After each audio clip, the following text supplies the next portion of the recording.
Hi, everybody. Before we get to another great interview, please do me a favor and subscribe. Would really help us out. Now let's get to that interview.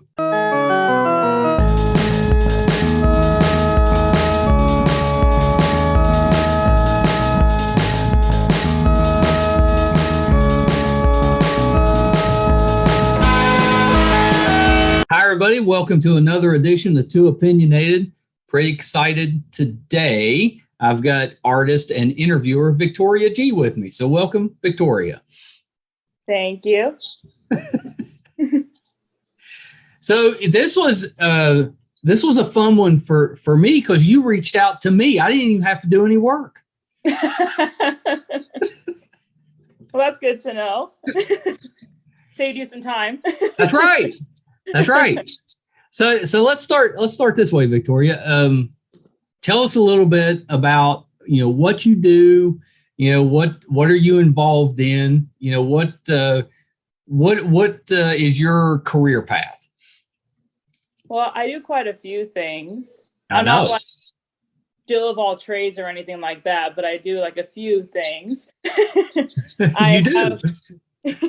I have my own company where I do different artsy services like graphic design, video production, motion graphics, stuff like that. And I have my own little interviewing publication, and I use the website and app called Wattpad to publish all my interviews on there. And I'm still a college student. I have been one for quite some time because my first college closed, so I started all over again. Oh no! Yeah, so that was fun. What are you in school for? I'm in school for basically like a triple major. It's graphic design, animation, and motion graphics. Yeah, that's a lot. Pretty big, yeah. Yeah. So what's your plans? Is the plan when you get out to do your own thing, or is it to go work for like an animation studio or a graphic design studio? My main thing has always been to work for the entertainment industry. So yeah.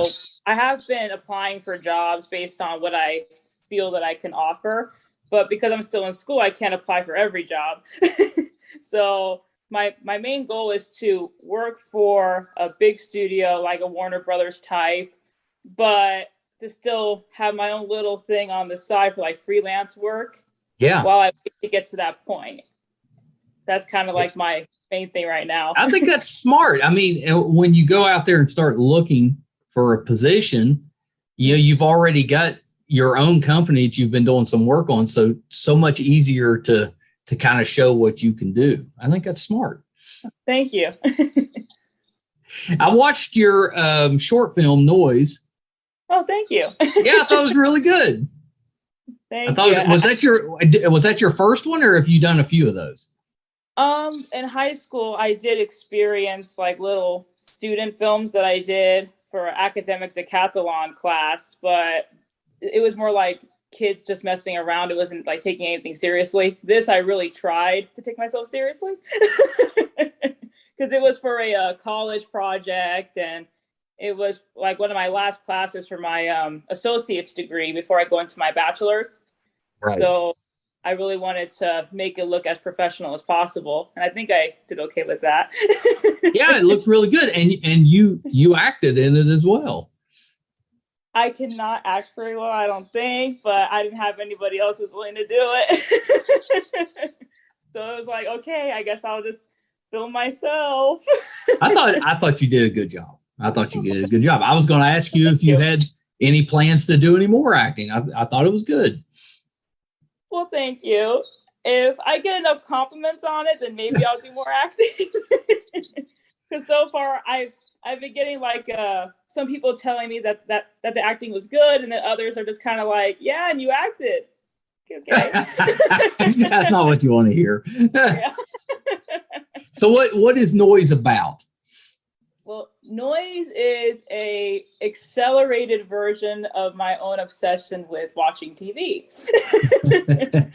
I have always made my whole life around watching my shows and my movies, but an accelerated, like a loony version of that obsession, where if the TV doesn't work, the whole world just comes crashing down for me.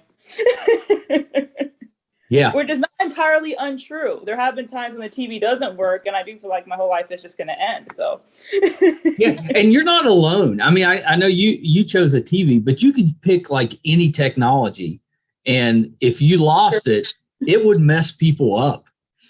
That's very true. It was kind of a horror film. That was what I was going for. Yeah, so I was going for kind of like a thriller, horror kind of thing. But hopefully, like, someone could find like a little bit of a kick out of it and kind of laugh a little bit too at it. Oh yeah, it was good. It was good. I really enjoyed it. It's 6 or 7 minutes long, I think. Yeah, it's a little bit over 6 minutes. Yeah.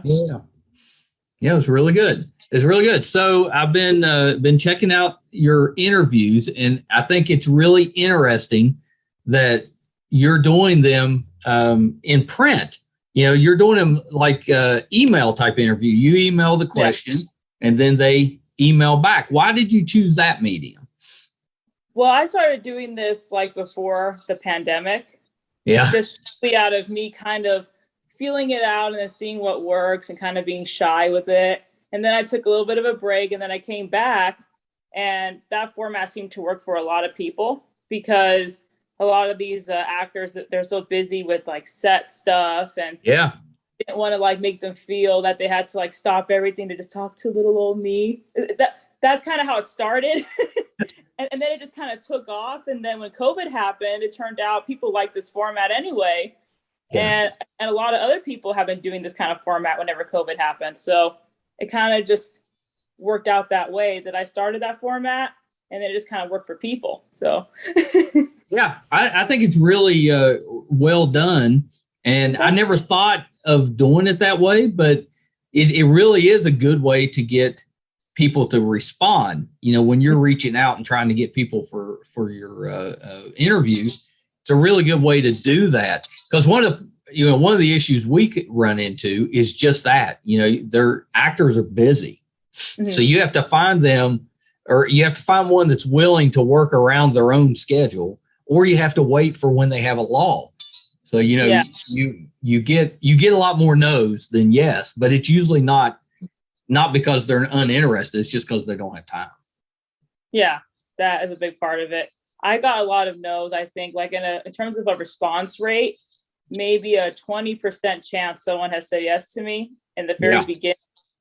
And then I started kind of branching out, trying different things, and offering different formats to people also. Like if they don't want to do writing, I could offer more if by chance someone has time.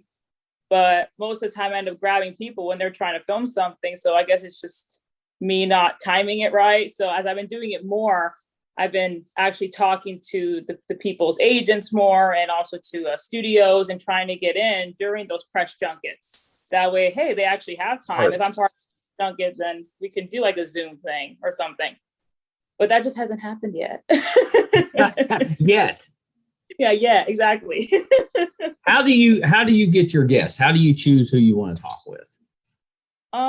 It's really just from like watching so many different movie shows, hearing different music. And if someone seems like they're like a rising star, then maybe I could be like their first interview and give them that kind of an opportunity to share their story. So, and a lot of times I've actually been someone's first. That's really exciting. Yeah, I know. We've been lucky enough to have a few of those as well. And I think those are exciting.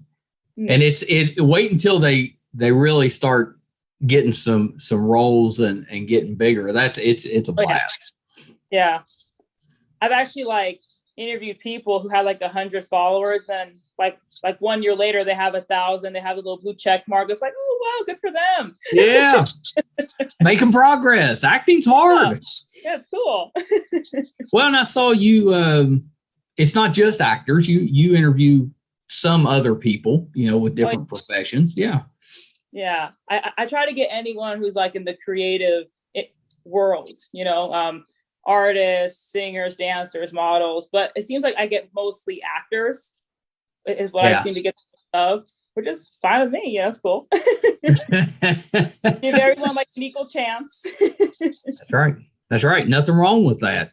So how do you find them? That like you once you determine this somebody you want to talk to, how do you get a hold of them? Where are you getting, your leads, let's say? I literally think that IMDb Pro is like my best friend because it has all their emails on there, all their information. Yeah, that's what we use as well. Yeah, that's the best thing, isn't it? Yeah. I mean, it makes it so much easier. Yeah. And it's more professional, I think, because then you're not just contacting directly, you're pitching to, their people. Occasionally you end up with somebody directly, but most of the time you're talking with their agent or publicist or manager or somebody like that. I mean, if I truly can't find them on there, then I will send like a DM, and then you just hope that they see it, even though a lot of people have their DMs not open. So I was like, oh no, okay. Yeah, that's how we started. We started out doing that, and 90% of them never even see it. They never see it because it's, if you're not friends with them, they usually don't get it. But occasionally we would luck into somebody and that's kind of how we got started. And eventually we figured out IMDb Pro was a much easier way to go.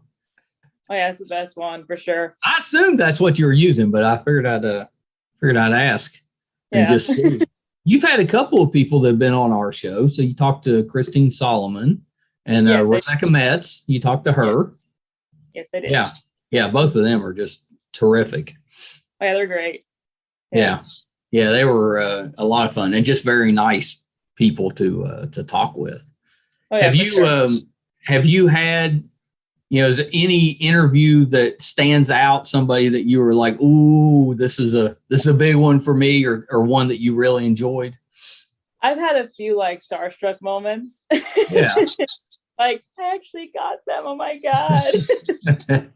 I'll do like a recent one just because I think that's only fair. So I don't pick any favorites. There you go. One of my favorite shows that is sadly ending, This Is Us. I really wanted to try to get some of the cast because the show's leaving and I love that show. And I did end up getting 2 people from the show who played the younger versions of the main characters. And that was really exciting because I didn't think I was going to get anybody from that show because everyone was trying to get at them because it's the last season.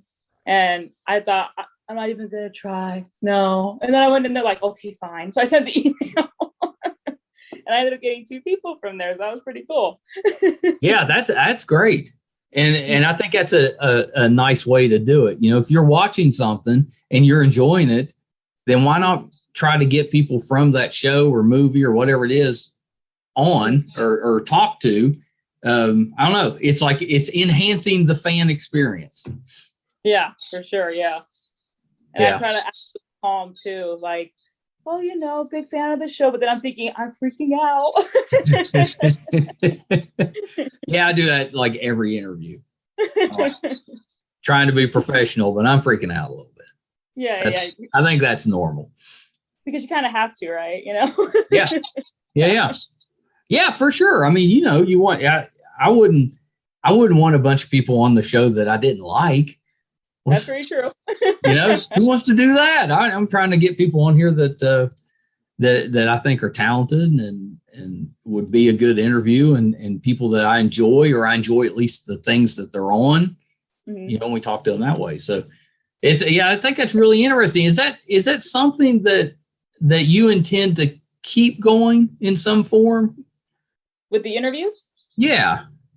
I actually do. Yeah. I've already done almost 500 and I just feel like even more driven to like, it's like over 1,000 at least. I'm really impressed with the volume. Well, thank you. Really impressed with the volume. There's so many. That's a lot of interviews. And I know if you have that many, then you've got at least that many that didn't do interviews. So you sent out at least a couple of times that for requests. That's impressive. I would say probably about, like, in terms of people, I probably reached out to over maybe 4,000 people. I believe it. That's amazing. That's so time consuming. I like to make it into a bit of a ritual. I'll put like some loud music on, get some little bottled water, some little coffee. Just sit there. You just send out the emails over and over until I get carpal tunnel. Yeah. Well, do you have a template that you're using and you just adjust it? In the very beginning, I didn't. So I was like typing each one manually, not really knowing how to do it. And then over about, I want to say a few months, I'm thinking, okay, I really should think of a template. That way everyone kind of has the same thing, gets the same idea across. And then when I made one, that just seemed to be working. So that's good. I thought of a template because at first I'm thinking this is taking a little long. Yeah, it saves time. Yeah, it saves time. How do you come up with the questions for your person? Do you tailor them for each person, or are you using the same things for each one? How you do that? I will repeat a lot of them if I notice they work in similar fields or they have around the same type of jobs I've done. But I will tailor them. Like if they're promoting something specifically and I'm trying to be like part of that press tour, then I will ask questions based on that movie or something. And I will like move it around based on how long they've been working and things like that. So I kind of change it per person, but most of the time it's pretty much like a standard template, depending on who they are, really. Yeah, I think that's really neat. How what's the average length of time that you get the answers back? I try not to rush them because I already feel kind of bad bothering them. So it's kind of like, take your time, like a week or something. But I've waited like months for some people. Yeah, and it's fine. It's like, you know what? It's fine. Just relax. But then I start thinking that maybe they like forgot about me. So then I'll send like little follow-up emails, and then hopefully I get something back. But if they're like promoting something specifically, then I kind of want it to coincide with that show. Then I will give a deadline, so it kind of depends. Like if they're not really promoting something right now, then they can do it whenever they want. But if like this show's ending like next week, I kind of want to post it. That's right. Yeah, you want to time it so that it's beneficial. To do that. Well, and I saw you were doing some stuff on YouTube where you were posting. It's the interview. It's the written interview, but you're posting it like it's a video. I thought that was a neat idea. Yeah, I started doing that because I wanted to get back into YouTube because I had a channel with my cousin called Cousin's Corner, and then we ended up stopping that. But I kind of missed the whole YouTube experience. But I keep videos on my own, like with my face and my voice, because I don't know like what to do without my cousin there. So it's like I don't know what to do. So let me think of something that I can make where I'm still utilizing that platform, but I'm not embarrassing myself. Right, right. I could take like these interviews that I've done in the past, go in order of the very first one I did back in 2016 was my first one. And then just post them like a video format, and people could pause the video and they could read it that way if it's easier for them. Because the font on there is probably bigger. So that kind of could help some people to read it. I thought they were real easy to read. Well, good. So that means I actually did my job then. What was the Cousin's Corner? What kind of videos did you put on there? We were trying to be like a all-inclusive channel where we did a little bit of everything that was like for an example, we did like wholesome things like playing with toys to baking cakes to not very wholesome things like making cocktails. We tried to do like a nice variety show and see what hit. And then we did episodes and then we stopped because we wanted to do it like almost like a little web series. And then whenever COVID started picking up, it's like getting kind of hard for us to meet up and film too, right? It's like, okay, well, we could take a break or something, but then we just thought to probably stop it because also with his school schedule mixed with mine, it's been hard for us to meet up. But it was a nice little thing that we did together. So that was good that we did that. Yeah, you always have that. That's pretty neat. Yeah. And actually, it's very exciting for me because if you look back from like video 1 to the last one, I actually lost a lot of weight too. So that makes me very proud to see my whole progress right there on camera. It's like, wow, look, I was a little bit chunky there and then I got really skinny. Hey, that's pretty good. Yeah, it's nice to see progress on there. Yeah, that's not bad at all. Right there on video. So do you have plans? Like what if you don't end up working for a studio? Do you still plan on working in entertainment? I mean, now that you've done some films, do you have aspirations to maybe work behind the camera somewhere? I have for sure thought of that. Like if I cannot get into any studio at all, I could keep working freelance and maybe take my little company and kind of expand it more into being like a full-on production company, like a one-woman show kind of thing. and then if it gets too big, I'll like start hiring people and then just kind of see what hits. Because with the whole short film thing, it really showed me how much I can do on my own, which makes me feel pretty good about that. But yet it's like I still have like these studio dreams that I want to see through and see what happens. So I'm kind of trying all different things because this industry, that's all I've ever wanted to work in. So hopefully something hits. No, I'm sure it will. I'm sure it will. You're really talented. I'm sure something will hit. Thank you. You're I welcome. appreciate that. What's the name of your company? It's an own made up word. It's called Telecinefile Arts and Entertainment, which I made up that word because I've heard the word cinephile, which is someone who's like obsessed with movies, and a telephile, someone who's obsessed with television. I'm like, well, I'm kind of both. What if I just made like my own little word and see how it Why looks? not? Yeah, and then I typed it in using different fonts, and I'm like, that actually looks really nice. That works.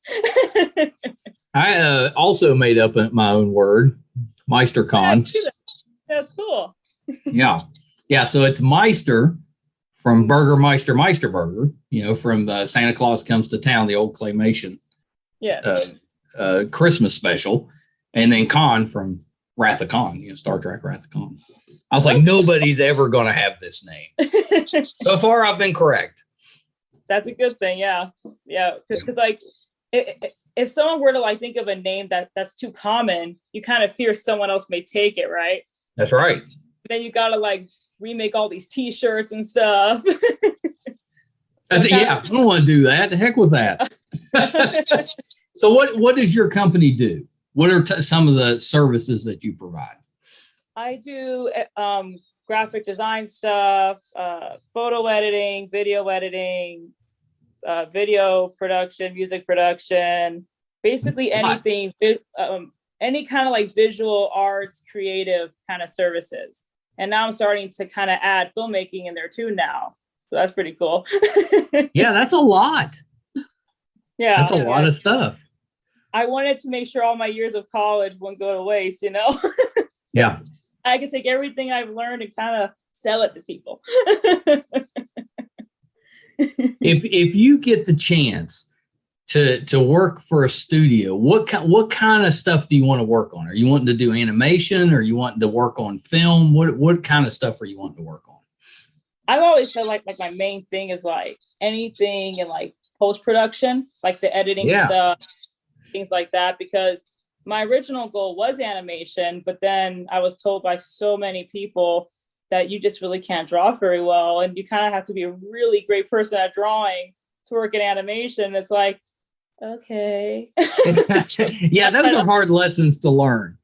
Yeah, so then I tried other things and saw what I can do, and turns out graphic design was something I really took to, and anything about motion graphics, video editing, those things I took to very well. And I'm thinking, if I could take to it well, then I feel pretty confident that I could get hired in this. So let me keep pushing with that. So definitely anything in like post-production would be the best position for me, I think. Yeah, that's pretty good. And it's not like the animation stuff is going to go to waste. That's still very helpful. It's a good thing to have as a skill, even if it's not your strongest skill. For sure, yeah. It's really good. With like so many classes that I've taken too, you just kind of learn what you are good at and then what you kind of struggle with. And then you kind of play around with it. Because I've been in school for, let me think, it's almost been 6 years. Wow, that's a long time. It's not really that long anymore. Nobody gets out in 4 years anymore. I mean, it doesn't feel long, but when you've been through like 3 different schools, it's like, yeah. But luckily, you're ready to get started. I get that. Yeah, but like luckily I don't just do school, I also work too. So it kind of makes me feel like I'm not just spinning my wheels, which is a good thing. I'm still trying to work in that field anyway and just try to get in there. Well, I think that's great. Do you have do you have a day job right now that you're doing while you're in school? It's really just been like my freelance work and stuff, and I do help out my family's business as well. They have a plumbing business, so I've been assisting with that as like a part-time thing. So speaking of good skills to have, I mean, I'm definitely not a plumber. I work in the office, so yeah, it's no one not the wants same. to have me around all the heavy machinery because I'm too weak. So my job is really just like type stuff because I'm really good at that. Well, that's okay though. That's office manager stuff. It's always good to have a fallback. Yes, it is. Definitely helps. Well, what did you do through high school? Were you involved in like theater or sports? Did you sing? What did you do in high school? In high school, I did a few different things. I did sports a little bit. And then the older I got, the more I realized I'm just over it. So I stopped the sports. Yeah. Because I kept getting hurt and it's like, Yeah. Who wants to do that? I'm so much better. I like just sitting down, just so much easier for me. Same.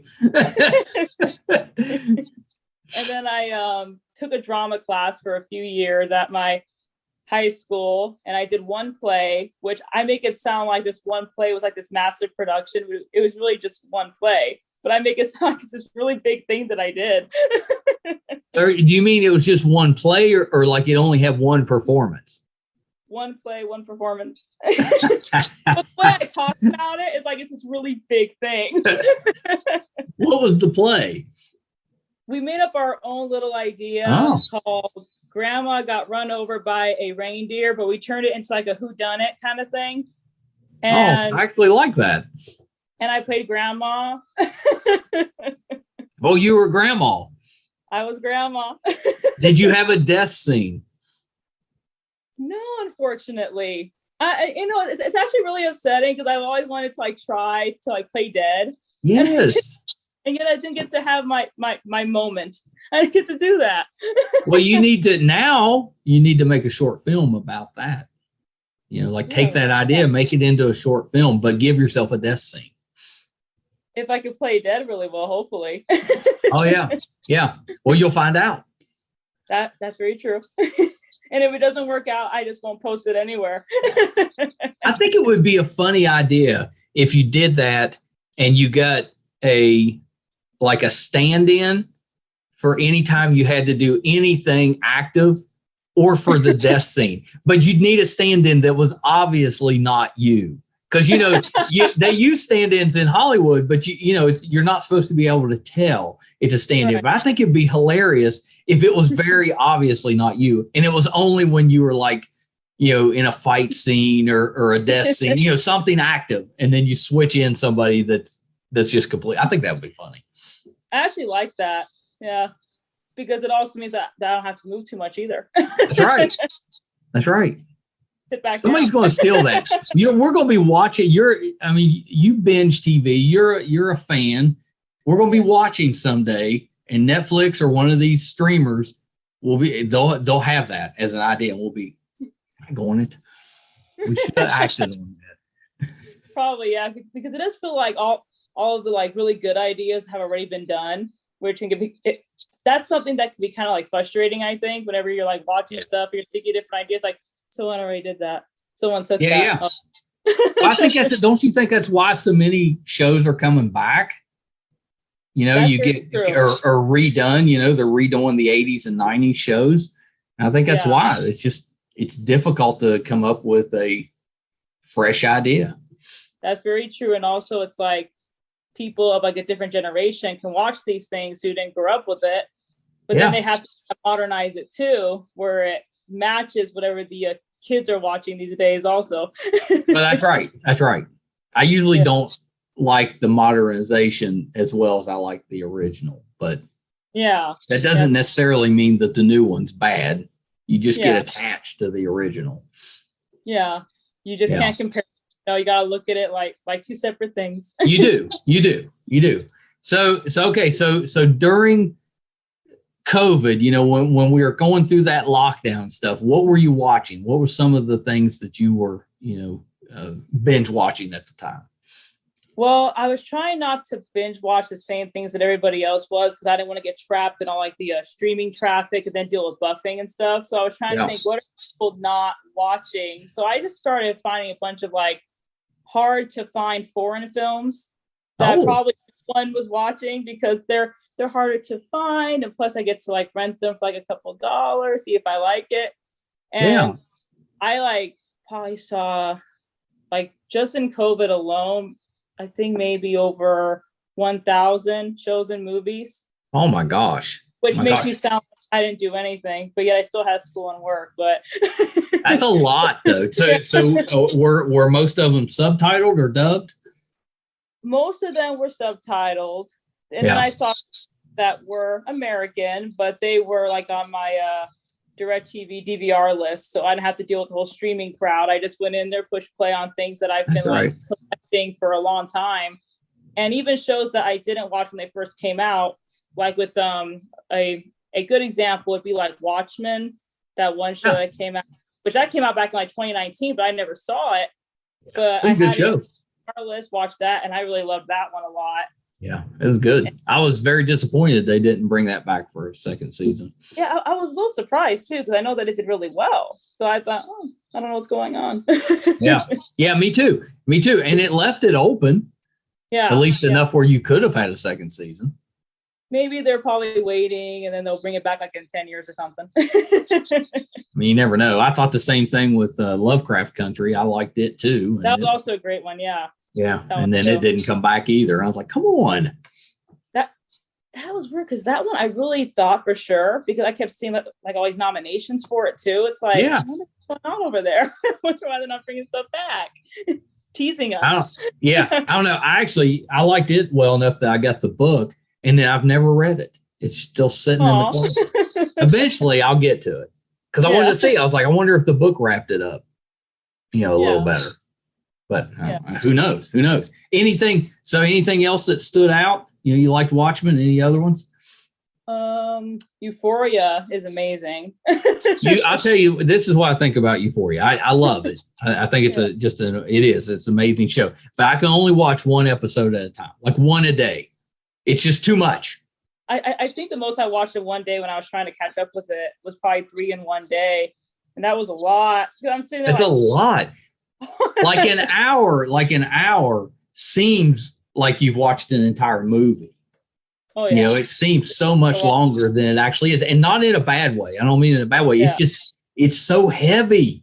It's just it's emotional, and it's heavy, and so that was my wife and I. That was kind of our rule. We no more than one of those a day, but we loved it. We loved it. I thought it was a terrific show. Yeah, it's great. Yeah, I pretty much like any of those little limited series seem really special. I think they really like put a lot of time into those, and there are some good ones. And then like in terms of like not limited series, I have some light little sitcoms in there, like all those Channel 7 sitcoms.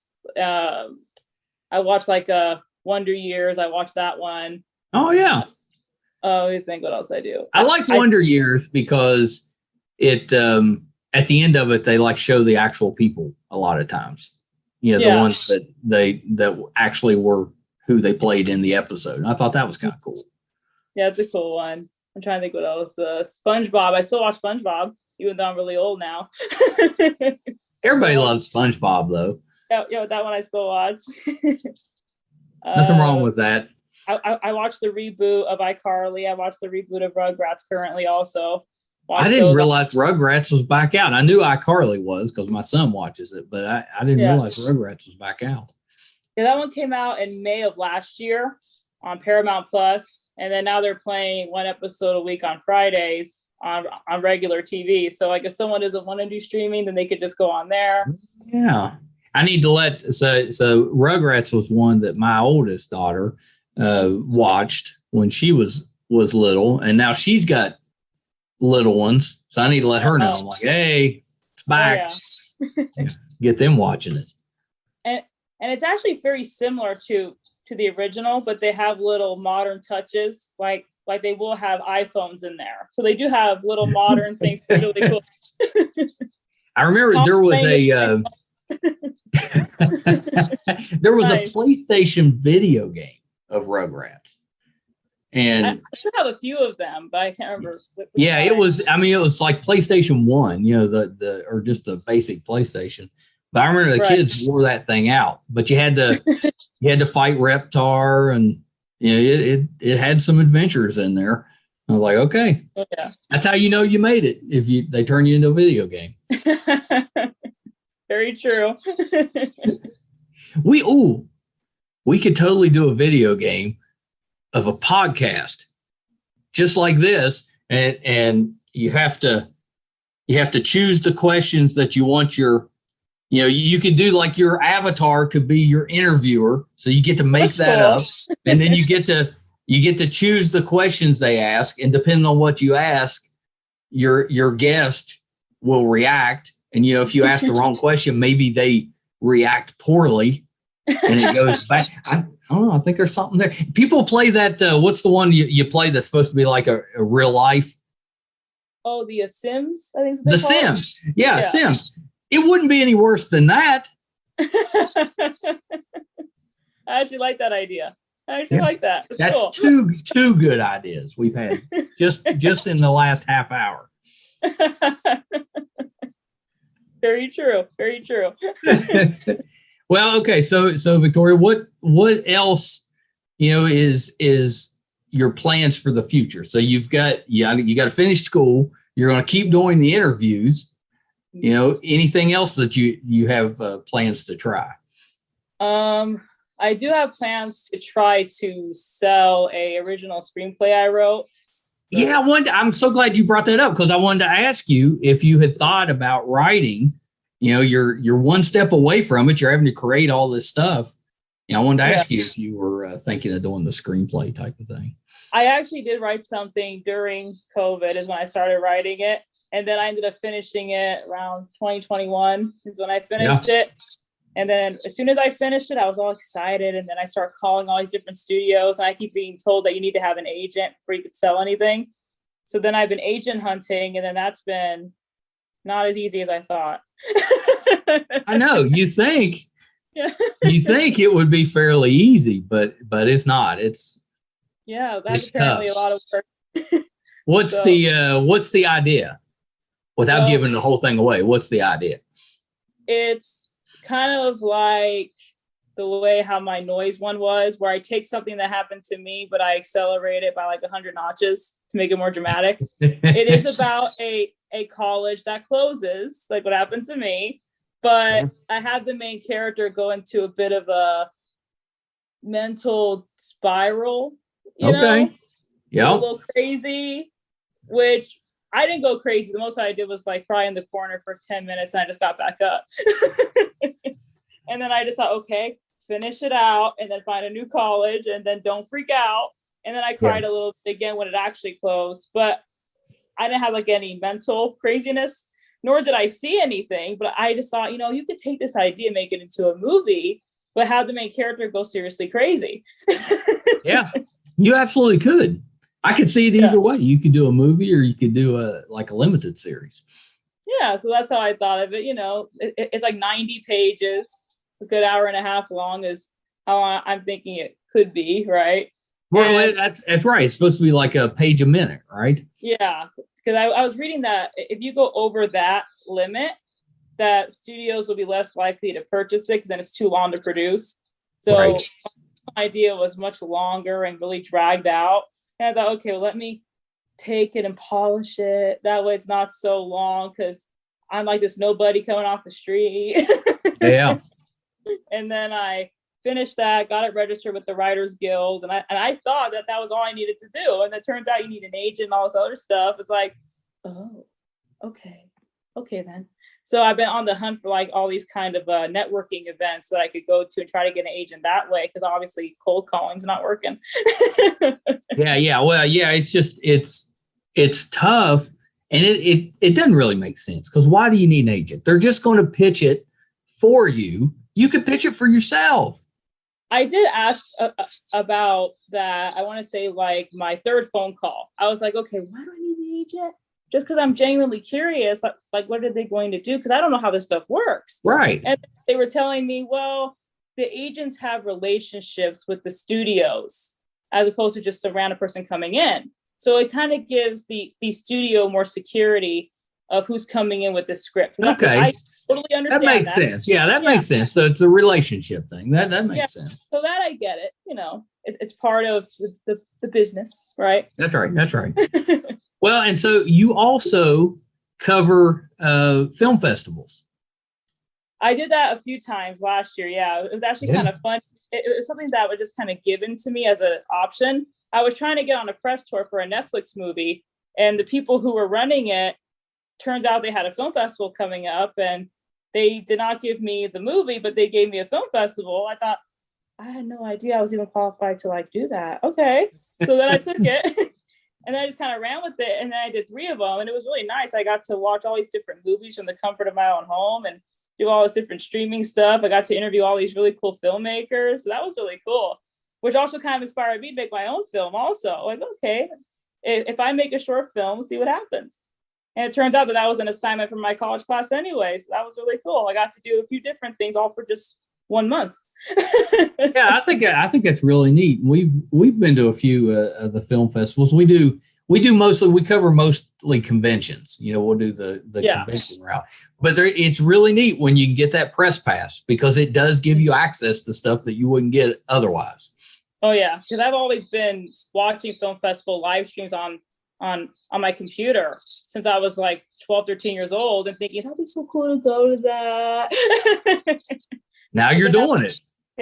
Can say that I did it, and I have a little badge.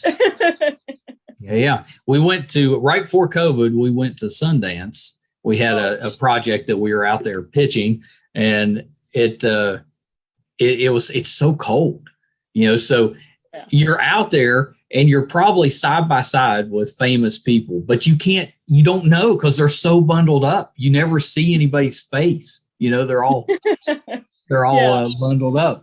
But I thought that was kind of a neat thing, because then later you'll hear so-and-so was, you know, somewhere, and you'll like, I was there. He has no idea. But it's so much fun just to get exposed to different movies and ideas and the creativity that you wouldn't get otherwise. I love film festivals. I think they're really great. Oh yeah, for sure. Yeah, pretty neat stuff. Well, Victoria, thank you so much. This has been just a blast. I knew it would be. You're a kindred spirit, you know, with the interviewing, you know, and I love what you're doing. And you have had just an amazing run of guests, which is impressive. It made, like, I thought we kept pretty active. You made me tired. Well, thank you. That means that I must be doing something right. That's right. You're doing something. Well, yeah. If you weren't doing a good job, you would not be at 500. You'd have stopped at, 50. That's very true. That's very true. So you're doing something right. No, it's really good. It's really good. So couple things before I let you go. Is there anything else that you're working on that we can kind of keep an eye out for? Still a bunch more interviews I have in my arsenal that haven't been posted yet. Yeah. I've been kind of like hanging on to those. I got a bunch of selections in film festivals for my short film, so I've been posting my little bragging rights about that. Oh, nice. Good for you. And I'm trying to think what else. On my YouTube channel, I'm still posting every week. I do my little video interviews, but I also do different animations and stuff like that, showing my different skill sets. Yeah. Well, and I think that's really smart. And you've got some skills. I think that'll help you out going forward. And that was my next question, or my last question. Where can we find you on social media? I have the same handle on everything to make it nice and easy, at Hello Victoria G. That's how I have everything. And then it was pretty easy to find. I didn't have any trouble finding you. And then for my company, it's at Telecinefile, because it puts a full name. Apparently, there's like this character limit or something, so you can't do that.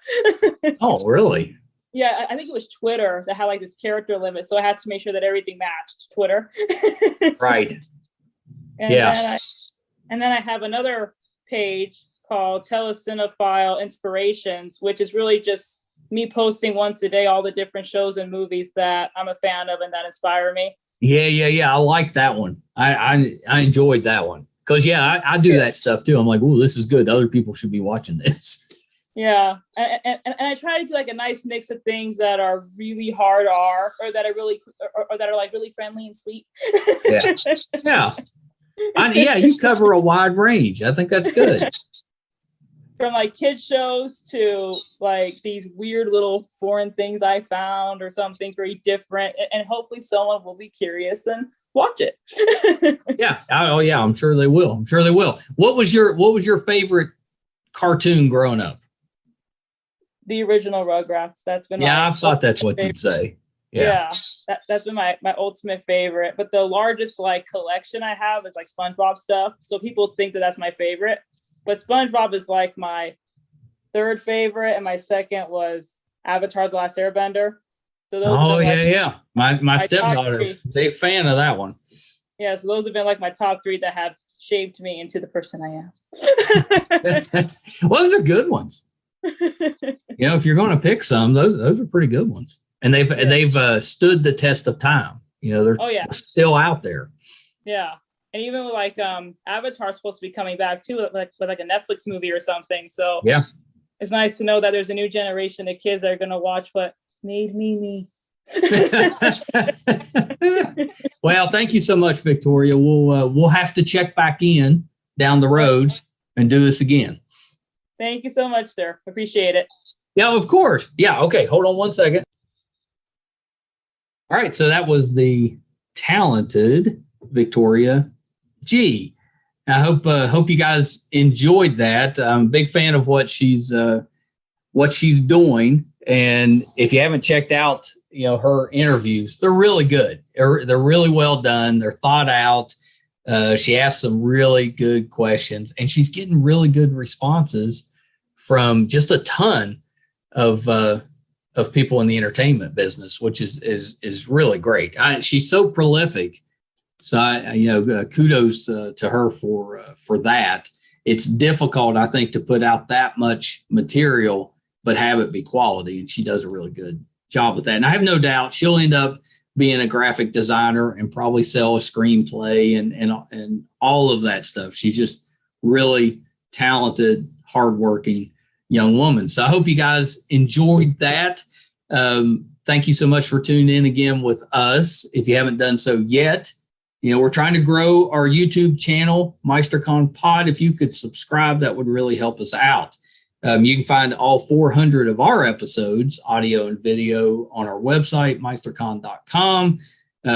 If we're covering a convention, if we're doing anything in studio, if we're going on location, all that will be on the website, meistercon.com. So thank you guys so much. Until next time, bye, everybody.